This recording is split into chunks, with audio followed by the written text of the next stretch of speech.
Raphael Saadiq.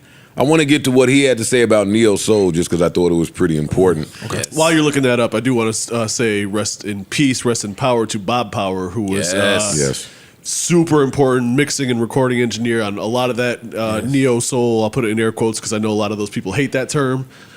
He mixed all the Tribe stuff, all the De La Soul stuff, all the Root stuff, Erykah Badu, Tony. I'm sure I'm forgetting. It's Like Water for Chocolate, Common. It's a very, very long list of incredible classics with a significant, a very identifiable sonic footprint. Very low end heavy, but still clear and competitive with anything that was pop at the time, which is a very difficult thing to tread. Word. And he was a master. And rest in peace. I believe he was 74 years old. Yeah, rest in peace, man. Rest in peace. Speaking of De La, you see they got a Tiny Desk, right? I did. I haven't watched it yet. I heard it's amazing. I haven't watched it yet either. I heard it's amazing. Okay, Raphael Saadiq says, and this is about neo soul. He says, D'Angelo and Maxwell are not quote-unquote neo-soul artists. Sorry, but that's the truth. Neo-soul was a term created by one black executive purely as shorthand. It helped labels internally identify which acts would not require crossover marketing budgets. Ooh. Damn. Those funds were reserved for pop boy bands. The word neo-soul signaled to executives in marketing meetings, these black artists might sell 150 to 350K, maybe 500K if they're really good, and 1 million at best. That was a different time. It had nothing to do with the sound of the music. Hip-hop was created by the people. Thought this was a really interesting take That from is Raphael fire. Saadiq.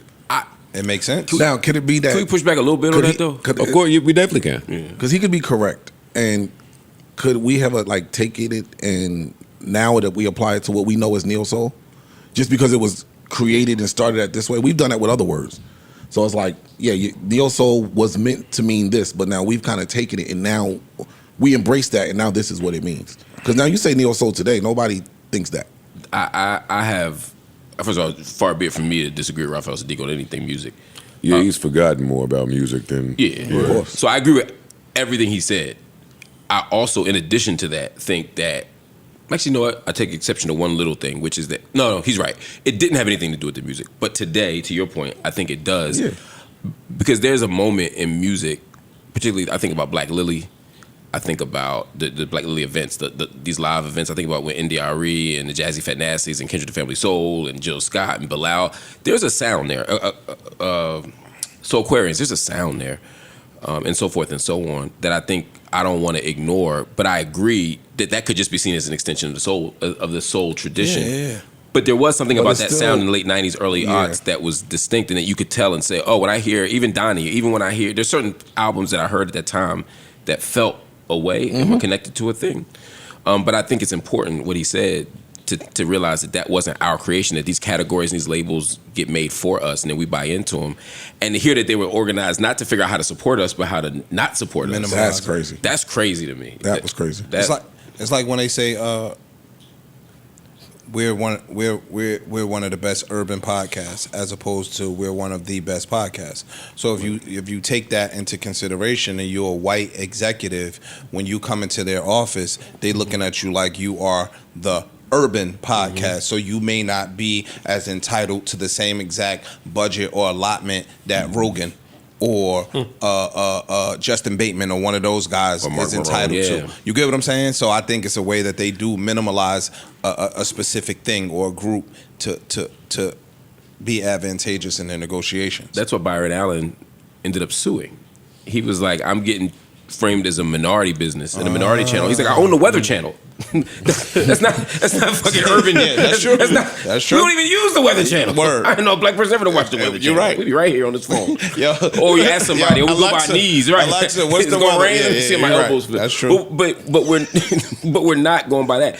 But by giving him that category, he's now pulling from a much smaller pool of minority business funds as opposed to owning Fox substations or whatever.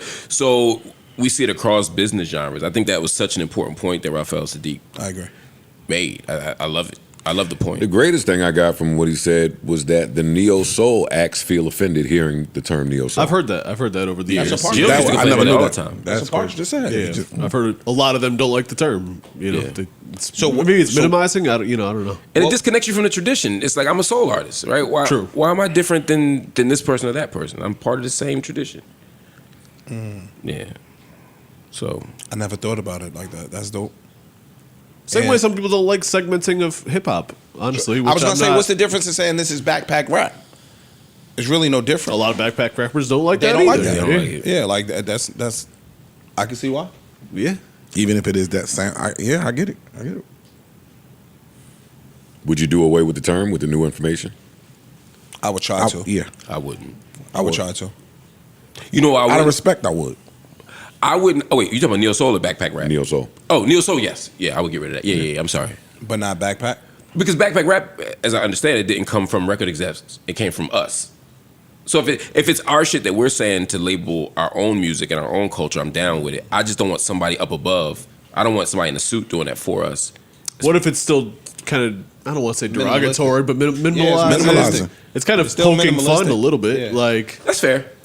If it becomes pejorative, then yeah, I agree. Then we should get rid of it. I guess because as somebody who loves backpack rap and boom bap, all these terms we use for me it's just like, yeah, that's my shit. Even when they say it up here, I'll be like, neo yeah. soul. What'd you say? You love neo soul. Yeah. But it's just the fact that it was created by them. Yeah. That's the difference. Okay. For me, but Got it. yeah. Neutral Budden.